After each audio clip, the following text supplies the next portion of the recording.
Hello everyone, ಇವತ್ತು ನಾನು ತುಂಬ ಟೇಸ್ಟಿಯಾಗಿರೋ ಪ್ಲಮ್ ಕೇಕ್ ಹೇಗೆ ಮಾಡೋದು ಅಂತ ತೋರಿಸ್ಕೊಡ್ತಾ ಇದ್ದೀನಿ. ಇದು ತುಂಬ ಹಳೆ ರೆಸಿಪಿ. ನಾನು 25 ವರ್ಷದಿಂದ ಇದನ್ನು ಮಾಡ್ಕೊಂಡು ಬಂದಿದ್ದೀನಿ. Welcome to Hema's hobbies. ನನ್ನ ಚಾನಲ್ನ ಸಬ್ಸ್ಕ್ರೈಬ್ ಮಾಡಿ, ಬೆಲ್ ಐಕಾನ್ನ ಟ್ಯಾಪ್ ಮಾಡಿ.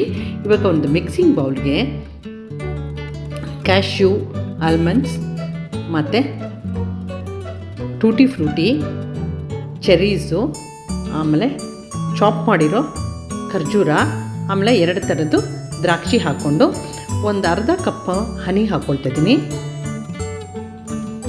ಅದಾದಮೇಲೆ 1 ಚಮಚ ರಮ್ಮು. ನೀವು ಬೇಕಾಗಿಲ್ಲ ಅಂದರೆ ಬೇಕಡೆ. ಇದು ಟ್ರೆಡಿಷ್ನಲ್ ರೆಸಿಪಿ ಆದ್ದರಿಂದ ರಮ್ ಹಾಕ್ಕೊಳ್ಬೇಕಾಗುತ್ತೆ. ಯಾವುದಾದ್ರು ಲಿಕ್ಕರ್ ಅಂತ ಕೊಡ್ತಾರೆ. ಇದು ಆಂಗ್ಲೋ ಇಂಡಿಯನ್ ರೆಸಿಪಿ.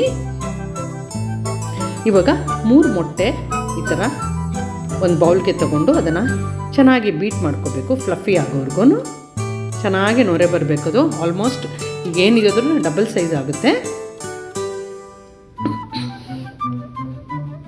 1-2 ನಿಮಿಷ ಈ ಥರ ಬೀಟ್ ಮಾಡ್ಕೊಂಡ್ಮೇಲೆ ಅದನ್ನು ಒಂದು ಕಡೆ ಎತ್ತಿಟ್ಕೊಳ್ಳಿ. ಈಗ ಒಂದು ದೊಡ್ಡ ಬೌಲ್ ತೊಗೊಂಡು ಅದಕ್ಕೆ ಒಂದು 200 ಗ್ರಾಮಷ್ಟು ಅಥವಾ 1.5 ಕಪ್ಪಷ್ಟು ಬೆಣ್ಣೆ ತೊಗೊಳ್ಳಿ.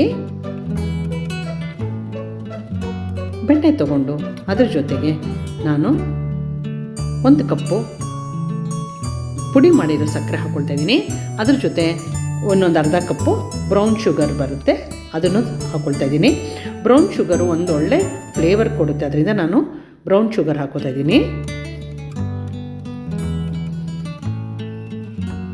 ಇದನ್ನು ಚೆನ್ನಾಗಿ ಮಿಕ್ಸ್ ಮಾಡ್ಕೋಬೇಕು. ಸ್ವಲ್ಪ ನಂದು ಬೆಣ್ಣೆ ಸ್ವಲ್ಪ ಇನ್ನೂ ಕರಗಿಲ್ಲ, ಅದರಿಂದ ಇವಾಗ ತುಂಬ ಥಂಡಿ ಇದೆ, ಅಂದರೆ ಬೆಣ್ಣೆ ಕರಗಿಲ್ಲ. ಅದರಿಂದ ನಾನೇ ಕೈಯಲ್ಲಿ ಒಂದು ಸತಿ ಈ ಥರ ಮಿಕ್ಸ್ ಮಾಡ್ಕೋತಾ ಇದ್ದೀನಿ. ನೋಡಿ, ಈ ಥರ ರೊಟೇಷನ್ ಮೂಮೆಂಟಲ್ಲಿ ಇದನ್ನು ಮಿಕ್ಸ್ ಮಾಡಿಕೊಂಡು ಒಂದು ಕಡೆ ಎತ್ತಿಟ್ಕೋತಾ ಇದ್ದೀನಿ.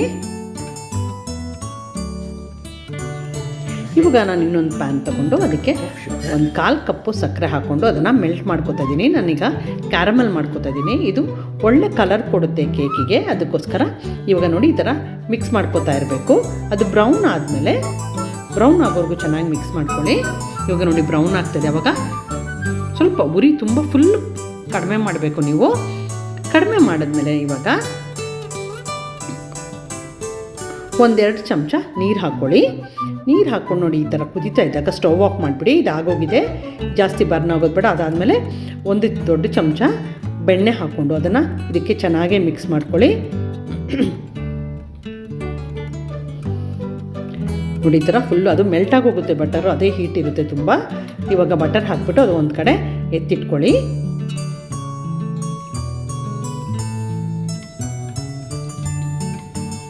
ಇವಾಗ ನಾನು ಎಲ್ಲ ಒಂದು ಸ್ಪೈಸ್ ಪೌಡರ್ ಮಾಡ್ಕೋಬೇಕಾಗುತ್ತೆ. ಅದಕ್ಕೆ ನಾನು 2 ಏಲಕ್ಕಿ, 4 ಲವಂಗ, ಒಂದು ಸ್ವಲ್ಪ ಚಕ್ಕೆ, ಆಮೇಲೆ ಒಂದು ಸ್ವಲ್ಪ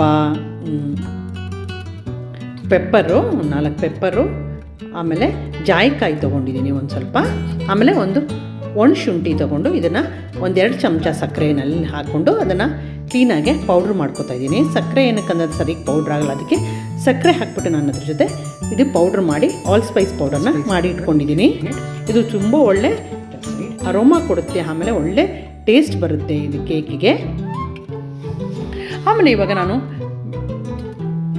ಸಕ್ಕರೆ ಮತ್ತು ಬೆಣ್ಣೆ ಮಿಕ್ಸ್ಚರ್ ಇದೆಯಲ್ಲ ಅದನ್ನು ನೋಡಿ ಇನ್ನೊಂದು ಸತಿ ನಾನು ಈ ಥರ ಮಿಕ್ಸ್ ಮಾಡ್ಕೊತಾ ಇದ್ದೀನಿ. ಅದಾದಮೇಲೆ ಈಗ ಎಗ್ ಹಾಕ್ಕೊಳ್ಬೇಕಾಗುತ್ತೆ. ಬೀಟ್ ಮಾಡ್ಕೊಂಡಿರೋ ಎಗ್ ಹಾಕ್ಕೊಂಡು ಇದನ್ನು ಚೆನ್ನಾಗಿ ಸ್ಮೂತ್ ಕನ್ಸಿಸ್ಟೆನ್ಸಿ ಬರೋವರೆಗೂ ಚೆನ್ನಾಗಿ ಈ ಥರ ಮಿಕ್ಸ್ ಮಾಡ್ಕೊಳ್ಳಿ.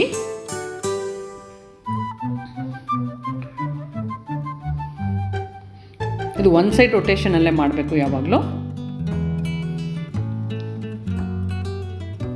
ಅದಾದಮೇಲೆ ನಾನು ಒಂದು ಅರ್ಧ ಕಪ್ಪಷ್ಟು ಬ್ರೆಡ್ ಕ್ರಮ್ಸ್ ಹಾಕ್ಕೊಳ್ತಾ ಇದ್ದೀನಿ. ಬ್ರೆಡ್ ಕ್ರಮ್ಸು ಸ್ವಲ್ಪ ಗ್ರೇನಿಶ್ ಟೆಕ್ಸ್ಚರ್ ಕೊಡುತ್ತೆ, ಅದರಿಂದ ಬ್ರೆಡ್ ಕ್ರಮ್ಸ್ ಹಾಕ್ಕೊಳ್ತಾ ಇದ್ದೀನಿ. ನೀವು ಆ್ಯಕ್ಚುಲಿ ಇದು ಬೇಕಾದರೆ ಬರೀ ಬ್ರೆಡ್ ಕ್ರಮ್ಸಲ್ಲೂ ಮಾಡ್ಬೋದು. ನಾನಿವಾಗ 1.5 ಕಪ್ಪಷ್ಟು ಮೈದಾ ತೊಗೊಂಡು ಅದನ್ನು ಈ ಥರ ಜರಡಿ ಮಾಡ್ಕೊತಾ ಇದ್ದೀನಿ. ಆಮೇಲೆ 1 ಚಮಚ ಬೇಕಿಂಗ್ ಪೌಡರ್ ಹಾಕ್ಕೊಂಡು ಆವಾಗಲೇ 1 ಕಪ್ ತೊಗೊಂಡಿದ್ದೆ. ಇವಾಗ ಇನ್ನೊಂದು ಅರ್ಧ ಕಪ್ಪು ಮೈದಾ ತೊಗೊಂಡು ಅದನ್ನು ಈ ಥರ ಜರಡಿ ಮಾಡ್ಕೊಂಡು ಅದಕ್ಕೆ ಹಾಕ್ಕೊಳ್ತಾ ಇದ್ದೀನಿ. ಇವಾಗ ಅದನ್ನು ಎಲ್ಲ ಕ್ಲೀನಾಗೆ ಮಿಕ್ಸ್ ಮಾಡ್ಕೋಬೇಕಾಗುತ್ತೆ. ಇದು ಮಿಕ್ಸ್ ಮಾಡ್ಕೊಂಡ್ಮೇಲೆ ನಾವೀಗ ಸ್ಪೈಸ್ ಪೌಡರ್ ಮಾಡ್ಕೊಂಡಿದ್ದೀವಲ್ಲ ಅದನ್ನು ಒಂದು ದೊಡ್ಡ ಚಮಚ ಅದನ್ನು ಹಾಕ್ಕೋಬೇಕು. ಅದನ್ನು ಹಾಕ್ಕೊಂಡು ಅದನ್ನು ಚೆನ್ನಾಗಿ ಮಿಕ್ಸ್ ಮಾಡ್ಕೊಳ್ಳಿ.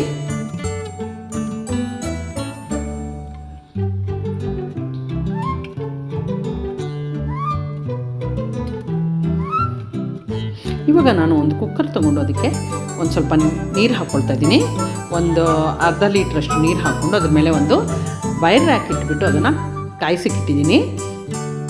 ಆಮೇಲೆ ಇವಾಗ ನಾನು ಒಂದು ದೊಡ್ಡ ಚಮಚ ವೆನಿಲಾ ಎಸೆನ್ಸ್ ಹಾಕ್ಕೊಂಡು ಆಮೇಲೆ ಕ್ಯಾರಮಲ್ ಮಾಡ್ಕೊಂಡಿದ್ವಲ್ಲ, ಬಾಯ್ಲ್ ಮಾಡಿಬಿಟ್ಟು ಬಟರ್ ಹಾಕಿಟ್ಕೊಂಡಿದ್ವಲ್ಲ ಅದನ್ನು ಹಾಕಿ ಆಮೇಲೆ ಎಲ್ಲ ಹನಿನಲ್ಲಿ ಹಾಕಿರೋ ನಟ್ಸ್ ಆ್ಯಂಡ್ ಬೆರೀಸು ಅದನ್ನು ಇದಕ್ಕೆ ಹಾಕ್ಕೊಂಡು ಮಿಕ್ಸ್ ಮಾಡ್ಕೊಳ್ಳಿ.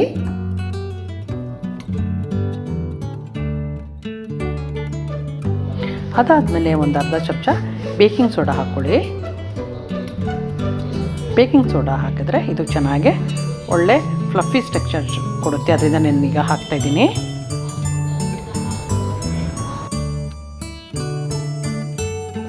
ಇವಾಗ ಒಂದು ಕೇಕ್ ಟಿನ್ನ ಕೆಳಗಡೆ ಬಟರ್ ಪೇಪರ್ ಹಾಕಿ ಒಂದು ಸ್ವಲ್ಪ ಬೆಣ್ಣೆ ಹಾಕಿ ಗ್ರೀಸ್ ಮಾಡ್ಕೋಬೇಕಾಗುತ್ತೆ.